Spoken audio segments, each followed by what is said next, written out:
আমি বলির কথা যদি বলি, যেমন একটা ছাগ, হ্যাঁ, আমরা যখন খাসির দোকান থেকে মাটনটা কেটে নিয়ে খাচ্ছি তখন আমাদের পশুপ্রেম অতটা জাগে না, কিন্তু একটা বলি যখন দেওয়া হয় তখন আমাদের বড়ই পশুপ্রেম, খুবই দুঃখ যন্ত্রণা ইত্যাদিগুলো হয়। কিন্তু যদি আমরা আত্মার বিশ্লেষণ করি তাহলে তো এই যে একটা ছাগল যে এইমাত্র তার মৃত্যু হলো খাসি হয়ে, সে শুধু খাদকের সম্পর্কে আটকে থাকলো, কিন্তু বলি যেটা সেটা তো মায়ের উদ্দেশ্যে তার মানে একদিনেরই জন্ম আমার, মাত্র তুই জবা হোস, মায়ের পায়ে যেন আমি যেতে পারি।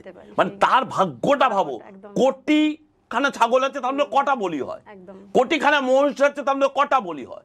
এইবার কৌলাসুর নিয়ে যেটা বলছিলাম কথায় কথায়, এবার ঠিক আছে দেবী জগৎ জননী বলছে ঠিক আছে, এবার রাবণ, মহিষাসুর, কৌলাসুর, অসুর, এটা তো মায়ের সন্তান, কোনো কিছু না করলে তো মা ত্যাগ করবে না। এবার মা গিয়ে বলছে সন্তান সম হয়ে 8-9 বছরের বালিকা হয়ে গিয়ে বলছে আমার খিদে পেয়েছে। তবে রাজা, কৌলাসুর রাজা, সে একটু বক্র দৃষ্টিতে তাকিয়েছে মায়ের দিকে, মা এবার সুযোগ পেয়ে গেল, এবার মাকে বিভিন্ন কিছু খেতে দিচ্ছে, কিন্তু মায়ের কিছুতে পেট ভরছে না। না জগৎ জননীর আর পেট ভরাতে পারবি রে? তখন কৌলাসুর বলছে এই জগতে যাবতীয় যা আছে সবই আহার গ্রহণযোগ্য তোমার।